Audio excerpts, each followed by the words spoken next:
మనం ఈరోజు జూలై మాసంలో గ్రహస్థితి ఏ విధంగా ఉంది, దాని మూలంగా ఎవరెవరికి ఎటువంటి ఫలితాలు జరగనున్నాయి అనేటువంటి విషయం చెప్తుంది. నేనైనప్పటికీ కూడా చెప్పిస్తుంది సాక్షాత్ లలితామ్మవారిగా భావిస్తూ ముందుగా అసలు గోచారం ఎలా ఉంది అని చూసుకున్నట్లయితే మీనరాశిలో శని, వృషభంలో స్వక్షేత్రంలో శుక్రుడు, మిథునంలో గురువు యొక్క సంచారం జరుగుతుంది. ఆ యొక్క శుక్రుడు 26వ తేదీ వరకు అక్కడ ఉంటాడు.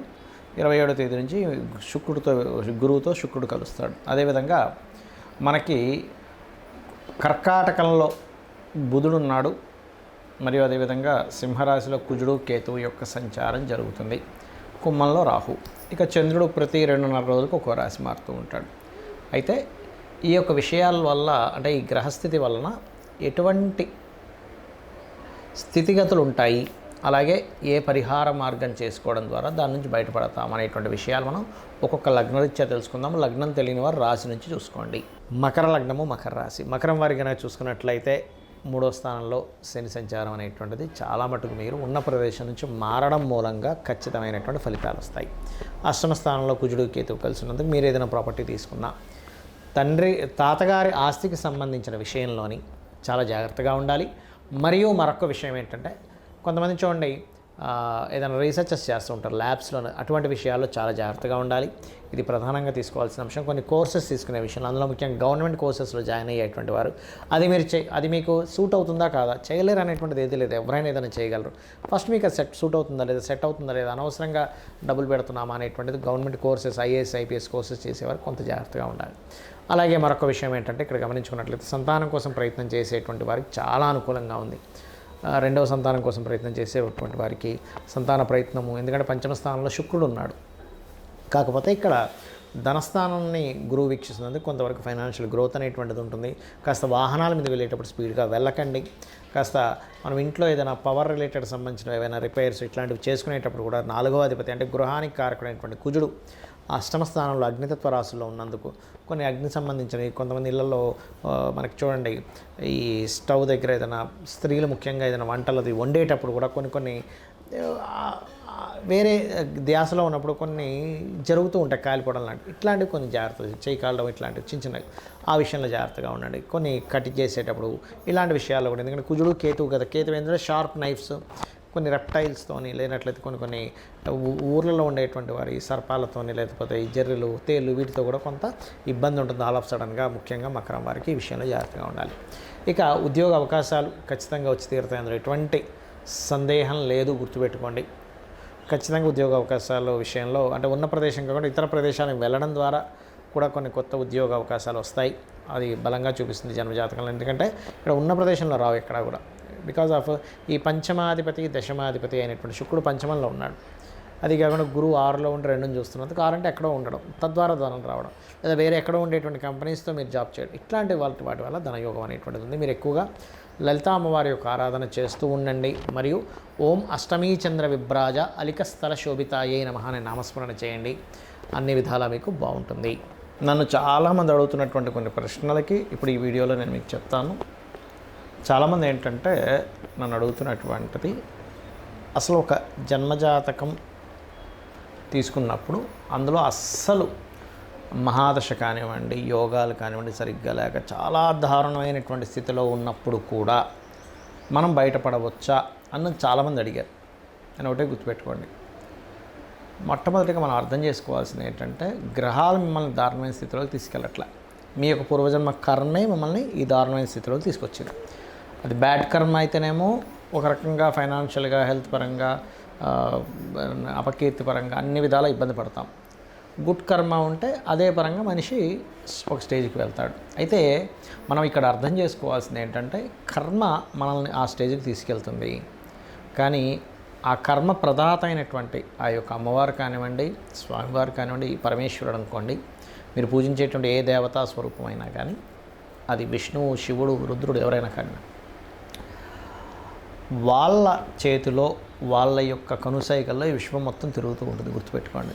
అయితే మీరు ఎటువంటి గ్రహస్థితిలో జన్మించినా ఒకటి నిత్యము గనక దేవతారాధన చేయడము,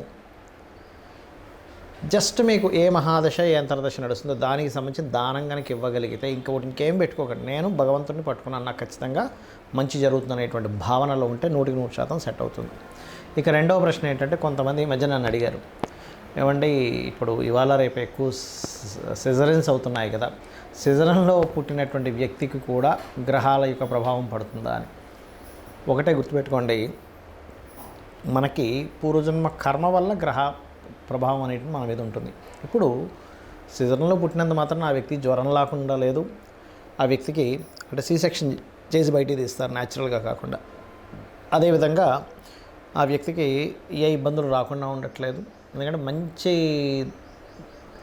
కర్మ లేదా మనం ఒక బ్యాడ్ కర్మ చేసామా మంచి కర్మలు చేసుకున్నామా అనేది పూర్వజన్మ దీన్ని బట్టి ఉంటుంది.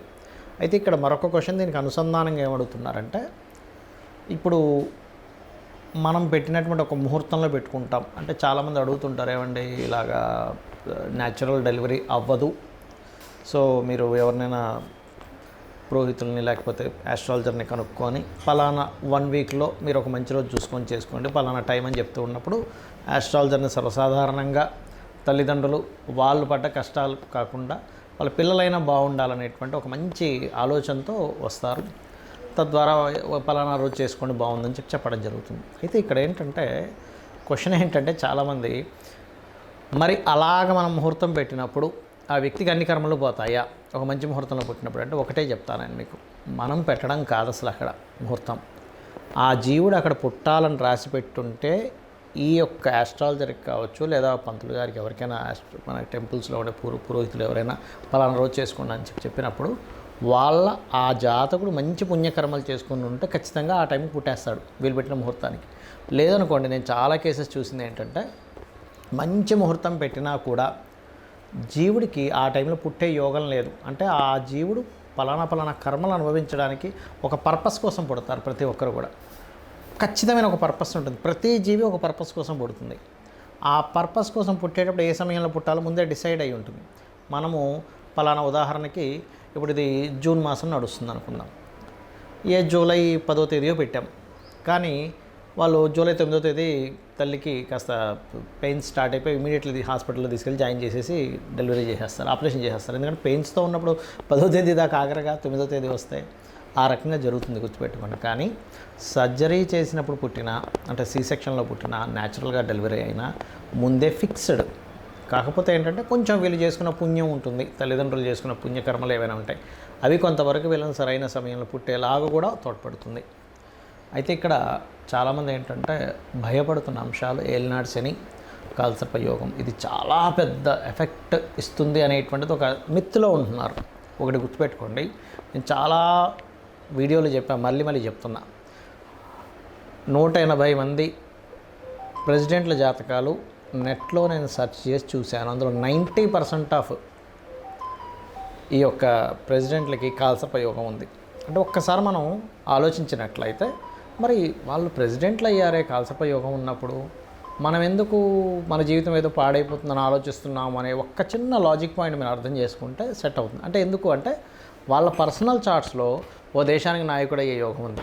కొంతమందికి కాలసర్ప యోగం ఉన్నప్పుడు మంచి డాక్టర్స్ అయ్యారు, మంచి లాయర్లు అయ్యారు, ఐఏఎస్లు ఐపీఎస్లు కూడా ఉన్నారండి. ఇంకా చెప్పాలంటే అంటే ఏమిటి అంటే, వాళ్ళ కాలసర్ప యోగం కేవలం మనకు శాస్త్రంలో చెప్పింది ఏమిటి అంటే, మీకు చాలా స్పష్టంగా నేను చెప్పబోయేది ఒకటే, కేవలం ఇది దేశకాల పరిస్థితులకు మాత్రమే కాలసర్ప యోగాన్ని చూడాలి, జన్మజాతకానికి అసలు అప్లై చేయకూడదు.